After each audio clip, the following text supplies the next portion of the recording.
تمام تعریف اللہ کے لیے ہے، ہم اس کی حمد بیان کرتے ہیں، اس سے مدد چاہتے ہیں اور اسی سے مغفرت طلب کرتے ہیں۔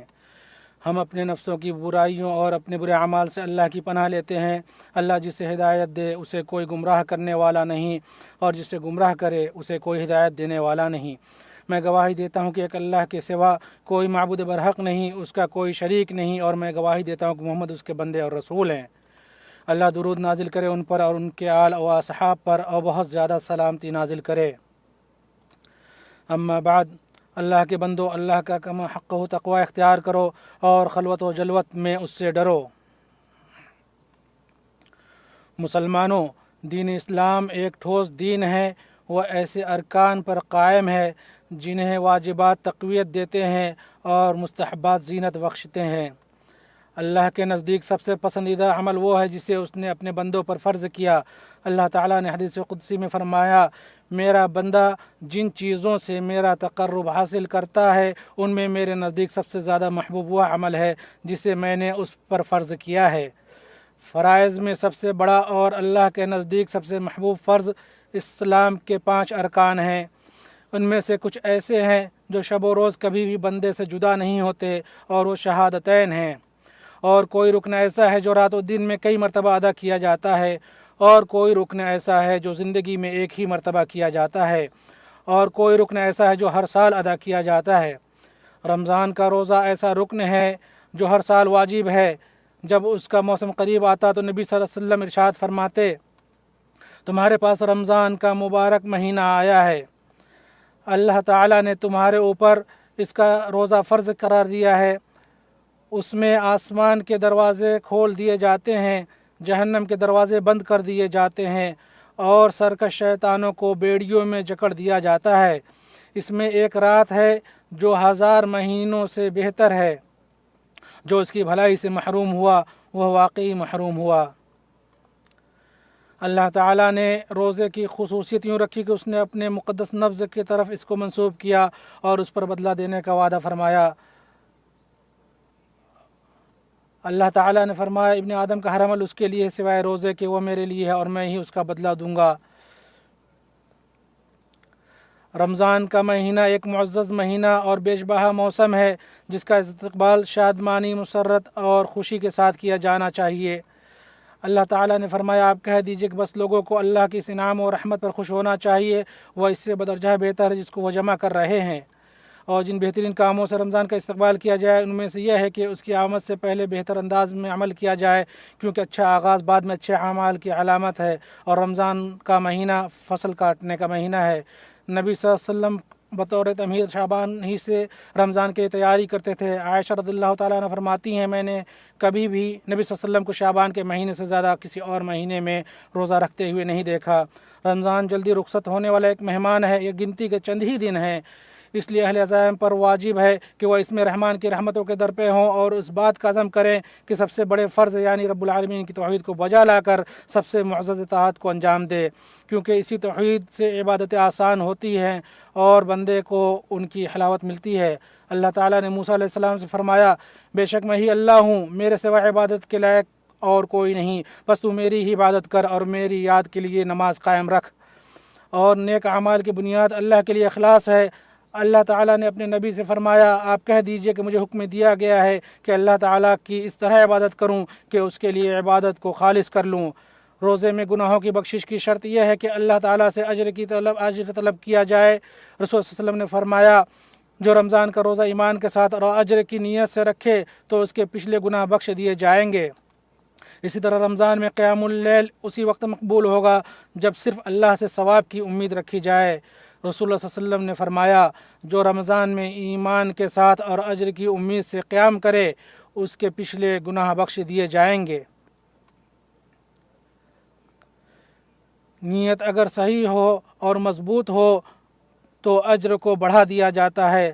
اللہ تعالیٰ کا فرمان ہے، جو لوگ اپنا مال اللہ کی راہ میں خرچ کرتے ہیں اس کی مثال اس دانے جیسی ہے جس میں سے 7 بالیاں نکلیں اور ہر بالی میں 100 دانے ہوں، اور اللہ جسے چاہے بڑھا چڑھا کر دے۔ ابن کثیر رحمہ اللہ فرماتے ہیں، یعنی اس کے عمل میں اخلاص کے اعتبار سے بڑھا دے گا۔ رمضان مہینوں کا سردار ہے، جد و جہد اور محنت، صبر اور شکر کا مہینہ ہے۔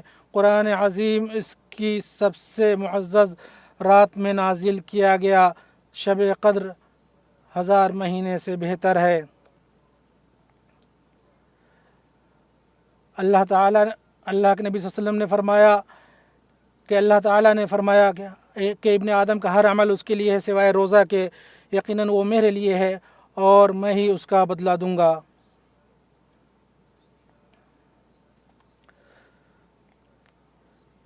رمضان میں جبریل علیہ السلام نبی صلی اللہ علیہ وسلم کے ساتھ قرآن کا مذاکرہ کرتے تھے، اور جب رمضان آ جاتا تو سلف صالحین حدیث اور فقہ کی مجلسیں چھوڑ دیتے اور قرآن کی طرف متوجہ ہو جاتے۔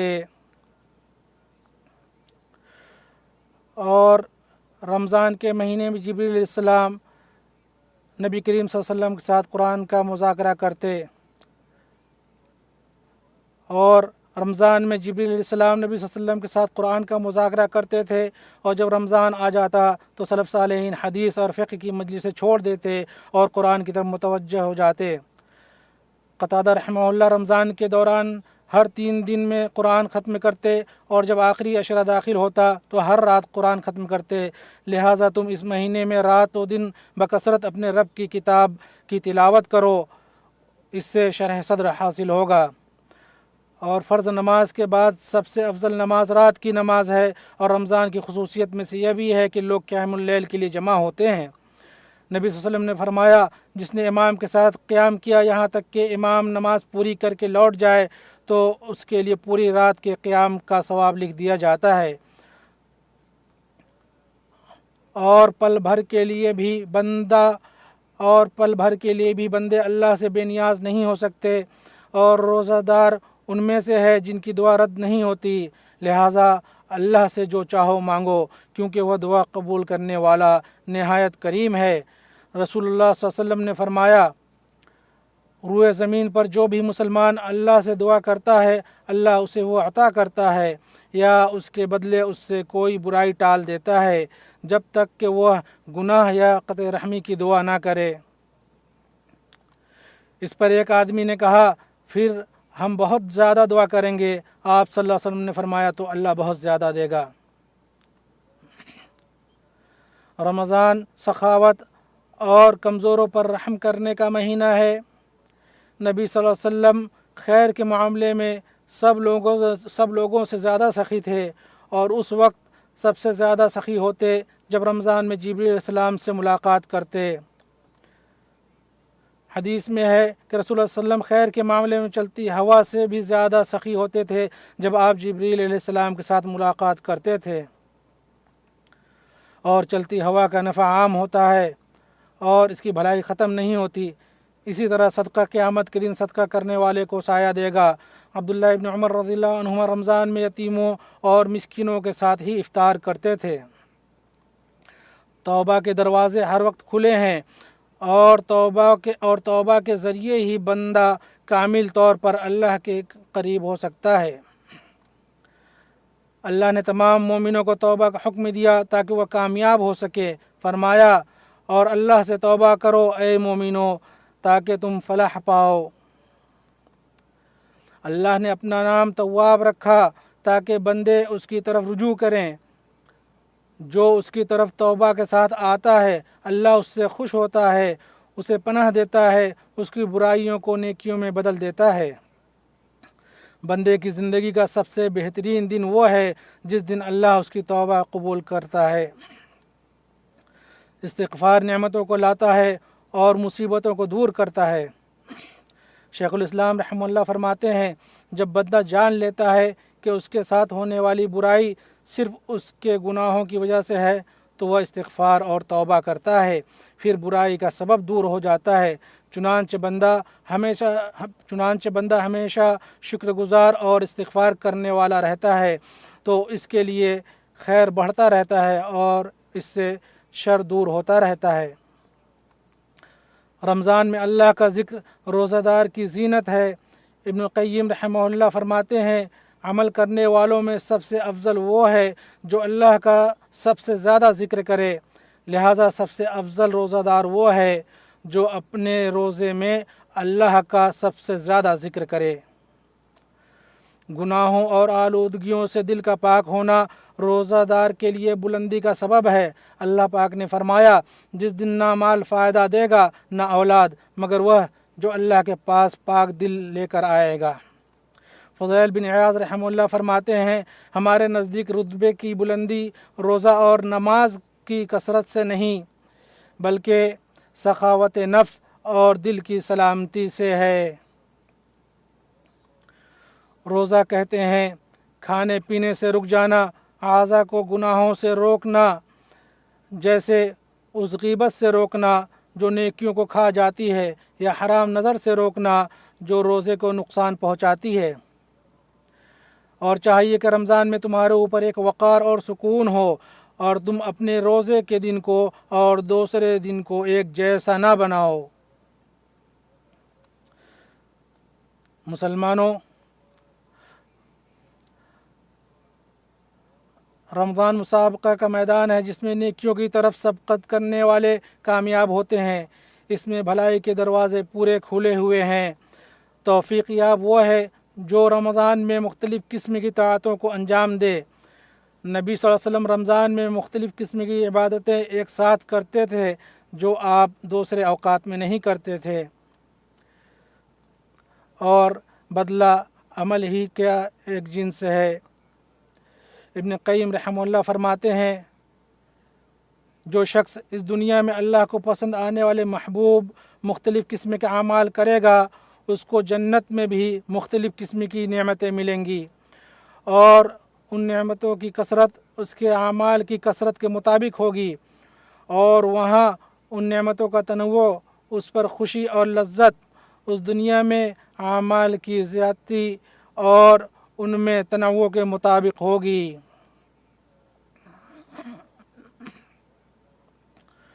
سستی اور کاہلی سے بچو، کیونکہ یہ گنے چنے چند ہی دن ہیں جو جلد ہی گزر جائیں گے۔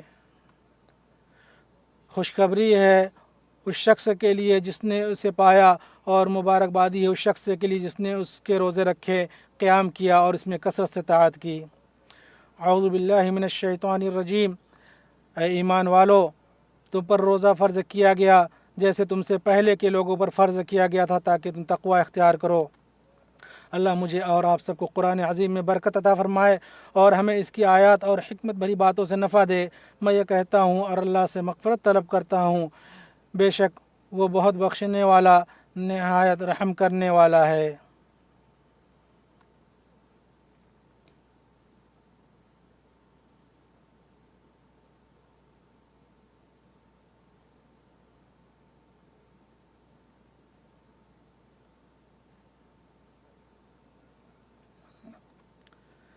تمام تعریف اللہ کے لیے ہے، اس کے احسان پر، اور اسی کے لیے شکر ہے اس کے توفیق و انعام پر۔ میں اللہ کی شان کی تعظیم کرتے ہوئے گواہی دیتا ہوں کہ اللہ کے سوا کوئی معبود برحق نہیں، وہ اکیلا ہے، اس کا کوئی شریک نہیں، اور میں گواہی دیتا ہوں کہ ہمارے نبی اللہ کے بندے اور اس کے رسول ہیں۔ اللہ آپ پر، آپ کی آل پر اور آپ کے صحابہ پر کثرت سے درود و سلام نازل فرمائے۔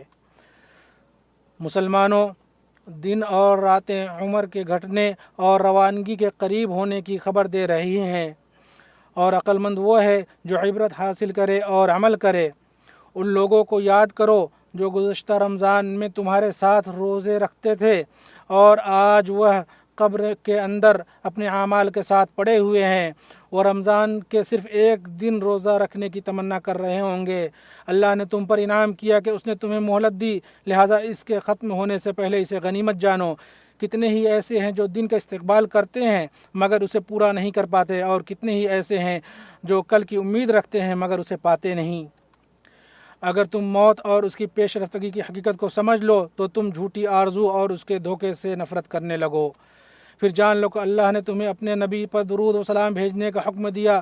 فرمایا، بے شک اللہ اور اس کے فرشتے نبی پر درود بھیجتے ہیں۔ اے ایمان والو، تم بھی ان پر درود و سلام بھیجا کرو۔ اے اللہ ہمارے نبی محمد پر درود و سلام نازل فرما۔ اے اللہ خلفائے راشدین ابو بکر، عمر، عثمان اور علی سے راضی ہو جا جنہوں نے حق کے ساتھ فیصلہ کیا اور اسی کے مطابق انصاف کیا، اور تمام صحابہ کرام سے بھی راضی ہو جا اور ان کے ساتھ ہم سے بھی راضی ہو جا اپنے جود و کرم سے، اے سب سے زیادہ کرم فرمانے والے۔ اے اللہ اسلام اور مسلمانوں کو غلبہ عطا فرما، شرک اور مشرکوں کو ذلیل کر، دین کے دشمنوں کو تباہ اور برباد کر۔ اے اللہ اس ملک کو اور مسلمانوں کے تمام ممالک کو امن، سکون اور خوشحالی عطا فرما۔ اے اللہ ہمارے حکمراں خادم حرمین شریفین اور ان کے ولی عہد کو ان چیزوں کی توفیق عطا فرما جو تجھے پسند ہو اور جن سے تو راضی ہو، انہیں نیکی اور تقوی کی راہ پر چلا، ان دونوں سے اسلام اور مسلمانوں کو نفع پہنچا، اور مسلمانوں کے تمام حکمرانوں کو تیری کتاب کے مطابق عمل کرنے اور تیری شریعت کو نافذ کرنے کی توفیق عطا فرما۔ اے ہمارے رب ہمیں دنیا میں بھلائی عطا فرما اور آخرت میں بھی بھلائی عطا فرما، اور ہمیں آگ کے عذاب سے بچا لے۔ اے اللہ ہمارے اوپر بارش نازل فرما، اے اللہ ہمارے اوپر بارش نازل فرما۔ اے ہمارے رب ہم نے اپنے پر ظلم کیا، اگر تو ہمیں ہماری بخشش نہیں فرمائے گا اور ہم پر رحم نہیں فرمائے گا تو ہم نقصان اٹھانے والوں میں سے ہو جائیں گے۔ اللہ کے بندو، بے شک اللہ تعالیٰ انصاف، احسان اور قرابت داروں کو عطا کرنے کا حکم دیتا ہے اور بے حیائی، برائی اور سرکشی سے منع کرتا ہے۔ وہ تمہیں نصیحت کرتا ہے تاکہ تم نصیحت حاصل کرو، اور تم بزرگ و برتر اللہ کا ذکر کرو، وہ تمہیں یاد رکھے گا، اور اس کی نعمتوں پر اس کا شکر ادا کرو، وہ تمہیں مزید عطا فرمائے گا۔ اور یقیناً اللہ کا ذکر سب سے بڑا ہے اور اللہ خوب جانتا ہے جو کچھ تم کرتے ہو۔